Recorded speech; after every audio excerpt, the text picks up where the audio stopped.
Kejaksaan Agung angkat bicara terkait vonis bebas terdakwa Gregorius Ronald Tanur dalam kasus pembunuhan Didi Serafrianti di Pengadilan Negeri Surabaya, Jawa Timur. Kejaksaan Agung memastikan jaksa penuntut segera membuat memori kasasi ke Pengadilan Negeri Surabaya. Menurut Kepala Pusat Penerangan Hukum Kejaksaan Agung Hardi Siregar, ada beberapa keganjilan atau kejanggalan dari sejumlah pertimbangan putusan Hakim Erin Tuah Damanik, mulai dari tidak ada saksi saat kejadian hingga mengabaikan hasil visum yang menunjukkan ada bekas kekerasan pada tubuh korban. Selain itu, hakim dinilai aneh jika tidak melihat ada percekcokan dalam hubungan khusus keduanya sebelum korban tewas.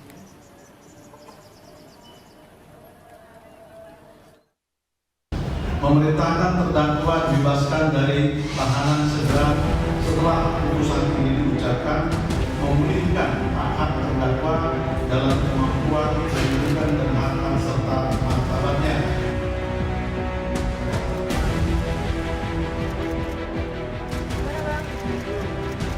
Vonis bebas Ketua Majelis Hakim Erin Tuah Damanik terhadap Gregorius Ronald Tanur menuai sorotan publik. Pasalnya, hakim menilai Ronald tidak terbukti melakukan pembunuhan dan penganiayaan hingga menyebabkan korban Dini Sera Afrianti meregang nyawa. Putusan hakim ini dinilai Guru Besar Hukum Pidana Universitas Airlangga, Basuki Minarno, tak sesuai dengan fakta dan hasil visum. Menurut Basuki, hasil visum yang menemukan bekas kekerasan benda tumpul dan lindasan mobil seharusnya bisa membuat terdakwa dijerat pasal 351 KUHP tentang penganiayaan berat. Jaksa penuntut umum sudah menghadirkan atau menyampaikan hasil visum et repertum, hasil otopsi yang berupa visum et repertum menerangkan bahwa di diri korban itu mengalami luka-luka yang disebabkan karena benda tumpul, dan di situ juga dibuktikan adanya bekas lindasan dari mobil yang dikendarai oleh si pelaku. Kalau misalnya lindasan itu atau terlindasnya korban karena si pelaku tadi tidak menyebabkan meninggal dunia, ada pasal 351 ayat 1. Di situ ada penganiayaan. Ya. Meskipun perbuatan dari si terdakwa itu tidak menyebabkan matinya si korban, tapi paling tidak perbuatan yang dilakukan oleh si terdakwa itu mengakibatkan luka-luka yang diderita oleh si korban. Putusan hakim yang mengusik rasa keadilan ini membuat keluarga korban meminta agar ketiga majelis hakim yang memutus perkara kasus pembunuhan dan penganiayaan yang terjadi pada 4 Oktober 2023 itu untuk diperiksa. Kami meminta untuk hakimnya diperiksa ya, karena kenapa bisa membebaskan tersangka begitu saja ya. Kuasa hukum almarhumah yang segera membuat pelaporan ke Komisi Yudisial serta Badan Pengawas Hakim di Mahkamah Agung akan meminta dukungan sejumlah pihak untuk membantu mengawal proses pelaporan Hakim Erin Tuah Damanik, Heru Hanindyo, dan Mangapul. Kami akan menggandeng banyak pihak yang memang peduli terhadap putusan ini, peduli terhadap keadilan yang ada di Republik Indonesia, karena kita tahu dengan putusan ini kita jadi paham sekarang bahwasannya mencari keadilan di Indonesia itu sangat tidak mudah, sangat sulit. Bahkan orang yang sudah jelas-jelas meninggal di sana dikatakan bahwasanya dia meninggal dengan membebaskan orang yang diduga melakukan tindakan pembunuhan. Kejaksaan Agung pun memastikan jaksa penuntut umum akan mengajukan kasasi atas vonis bebas Gregorius Ronald Tanur, anak mantan anggota DPR Edward Tanur. Kejagung menilai putusan Hakim PN Surabaya tak punya dasar hukum yang jelas, bahkan mengabaikan segala bukti-bukti di persidangan. Tim Liputan, Kompas TV. Lalu sejauh apa kelanjutan proses atas vonis bebas Ronald Tanur oleh Hakim di Pengadilan Negeri Surabaya, Jawa Timur? Kami akan bahas ini bersama dengan para narasumber. Bergabung lewat sambungan satelit, Kepala Seksi Intelijen Kejaksaan Negeri Surabaya, Putu Arya Wibisana. Pak Putu, selamat sore Pak. Selamat sore Mas Tifal. Terima kasih sudah bergabung. Kemudian dua narasumber lainnya bergabung lewat dalam jaringan. Ada pakar hukum pidana Universitas Pelita Harapan Jamin Ginting dan sepupu korban almarhumah Dini, Sakinah Tuzanah yang bergabung dari Sukabumi, Jawa Barat. Pak Jamin, Mbak Sakinah, selamat sore. Selamat sore. Terima kasih sudah hadir seluruhnya dalam diskusi kami kali ini. Mbak Sakinah, saya ke Anda dulu. Jadi sejauh apa komunikasi yang sudah dibangun pihak keluarga dengan kuasa hukum merespon atas vonis bebas dari Ronald Tanur ini, Mbak? Ya, jadi kita udah koordinasi sama pengacara kalau kita nanti akan melakukan pelaporan ke 3 hakim ini ke Badan Eksekutif yang KY, Menkopolham sama Bawas Mahkamah Agung. Oke, akan bersurat ke mereka. Apa permohonan yang persisnya disampaikan kepada lembaga-lembaga itu, Mbak? Ya, persisnya untuk dicek ya ketiga hakimnya untuk apakah ada hal-hal yang membuat dia bisa begitu saja meloloskan tersangka ini. Oke. Pak Putu, saya ke Anda kalau begitu. Dari Hakim Ketua Rentuah Damanik kepada wartawan bilang bahwa segala bukti itu sudah dipertimbangkan oleh majelis hakim. Tapi dari sisi jaksa masih merasa ada keganjilan tidak dari putusan bebas yang kemarin itu?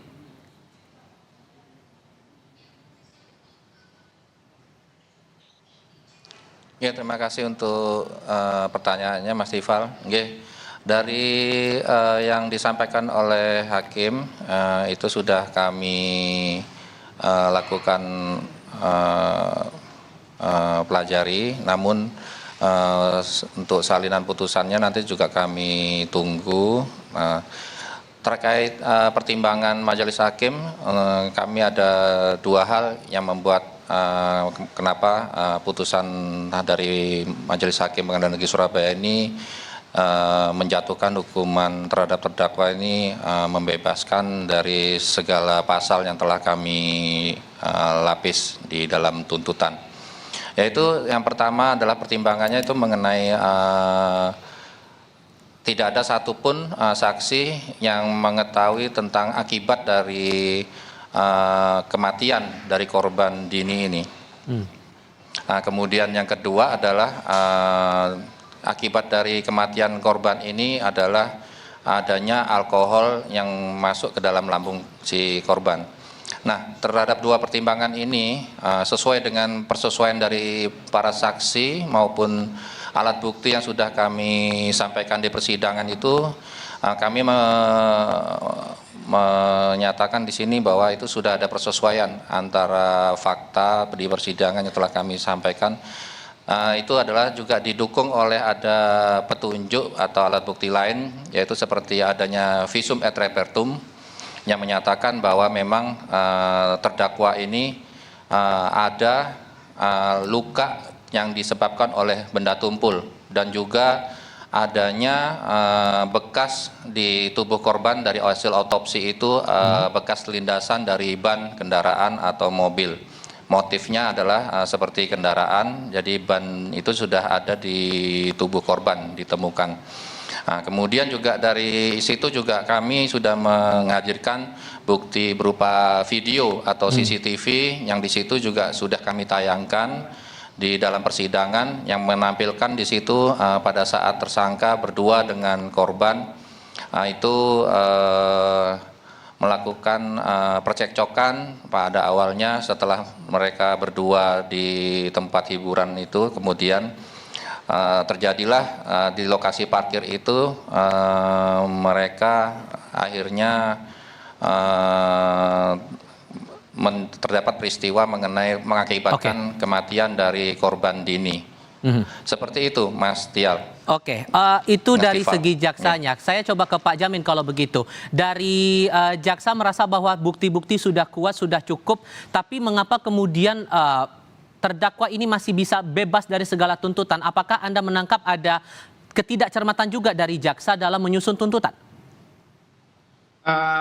Bebas ini artinya unsur-unsur pasal yang didakwakan itu semuanya tidak terpenuhi terkait dengan pembunuhan maupun penganiayaan yang mengakibatkan kematian begitu.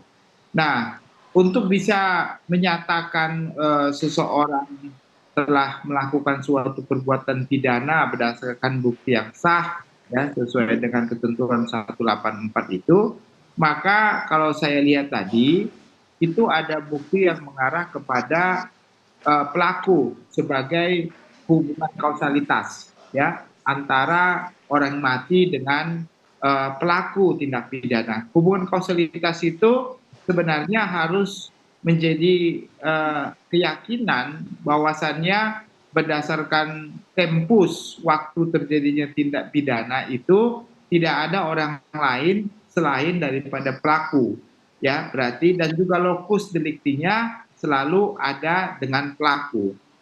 Jadi saya kira sudah cukup dengan bukti bahwasanya tidak ada orang lain yang berada di situ dan bukan orang lain yang menyebabkan kematian orang tersebut. Yang kedua, terkait dengan adanya luka yang tadi disampaikan tersebut, kalaupun itu bukan dilakukan oleh diri sendiri atau bukan karena keracunan minuman yang mengakibatkan kematian orang tersebut, ya, tentu sudah diperiksa berdasarkan lab forensiknya. Nah, kalau dia terlindas karena kelalaiannya, ya, melindas karena tidak sengaja begitu, tetapi ada kelalaian lain yang sebenarnya pada saat itu harus segera dibawa ke rumah sakit, bukan dibawa ke apartemen. Dengan itu dia sebenarnya sudah mempunyai alibi untuk menghindari dan mengelabui keinginannya supaya tidak diketahui perbuatannya. Oke, tapi kalau kembali ke pertanyaan saya tadi, apakah Anda merasa ada yang ganjil untuk formulasi dari tuntutan jaksa ini, atau sudah cukup kuat menurut Anda? Mungkin ada satu pasal yang belum dimasukkan terkait dengan kelalaiannya yang mengakibatkannya mati orang lain. Oke. Ya, pasal itu, kenapa perlu pasal itu? Terkait dengan kalau kronologi dia bersender di mobil, lalu dia terjatuh, alibi dari pelaku, saya nggak melihat dia, sehingga saya memutar mobil dan menabrak yang mengakibatkan kematian. Kalau putusannya, Pak? Ya? Kalau di putusannya itu Anda merasa ada hal yang paling ganjil, yang paling krusial itu di bagian mana? Kalau itu kan dia berdasarkan kalau ada upaya daripada pelaku ini untuk menolong dia dan membawa dia ke rumah sakit. Jadi ada niat baik. Jadi mens reanya itu, niat jahatnya itu tidak ditemukan. Ya, tentu kalau kelalaian karena mengakibatkan kematian memang nggak ada mens rea. Di situ nggak ada niat jahat untuk melakukan kejahatan. Tapi karena kelalaiannya itu mengakibatkan mati orang tersebut.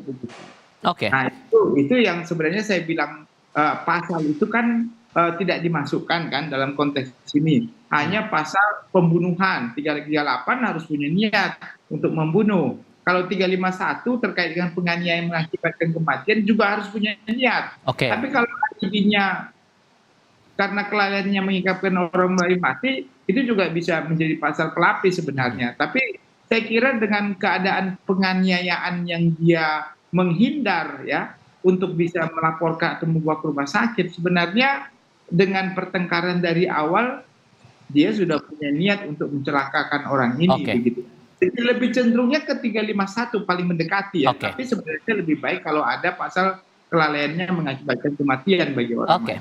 Mbak Sakinah, dengan dengan bebasnya Ronald Tanur ini dari pihak keluarga masih ada kerisauan tidak? Masih ada keraguan atau keganjilan yang masih terasa? Boleh cerita lebih lanjut, Mbak? Tentu ya Mas, kita masih ada keraguan kenapa dia divonis bebas, karena dari hasil otopsi aja udah kelihatan ya.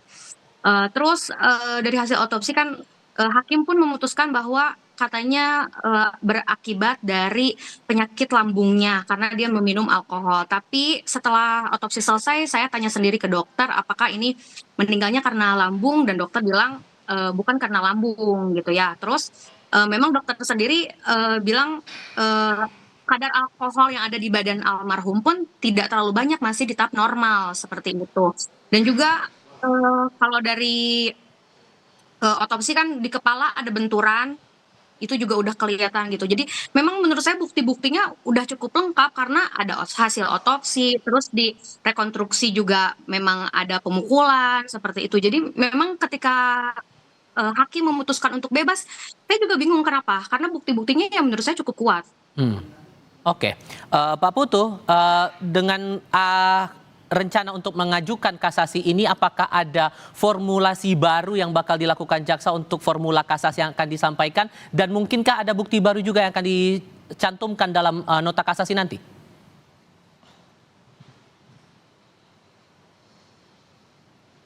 Ya, terima kasih Mas Tifal. Untuk formulasi dari rencana nanti memori kasasi maupun kasasi yang akan kami sampaikan, itu nanti kami sambil menunggu dulu untuk salinan putusan secara lengkap dari Majelis Hakim di Pengadilan Negeri Surabaya. Untuk beberapa yang akan kami masukkan itu nanti akan disampaikan oleh tim dari JPU tentunya, Mas. Untuk Tetap dengan jerat pidana pasal tentunya pembunuhan atau menurut akan kami kemungkinan berubah, di Pak? pengadilan tingkat pertama untuk pasal yang akan ini kan akan tetap menggunakan pasal 338 Kitab Undang-Undang Hukum Pidana, Mas. Oke. Baik, terima kasih untuk perspektifnya. Pak Jamin, terakhir untuk Anda, sehingga apa yang harus bisa dilakukan oleh jaksa bila kemudian nantinya akan melayangkan kasasi, apa yang harus betul-betul jadi kunciannya di situ? Ya tentu tetap pada pasal yang didakwakan pertama sekali di 338 dan 351 ayat 3. Jadi yang harus diyakinkan terkait dengan kasasi adalah hakim pengadilan negeri salah dalam menerapkan hukum. Itu karena kan di kasasi itu kan terkait dengan penerapan hukum hakim yang tidak sesuai. Terkait dengan penerapan pasal tersebut di dalam pertimbangannya. Jadi tidak sesuai. Itu saja yang kira-kira yang harus diperkuat di situ. Baik, terakhir singkat saja Mbak Sakinah, apa yang betul-betul diharapkan keluarga sekarang?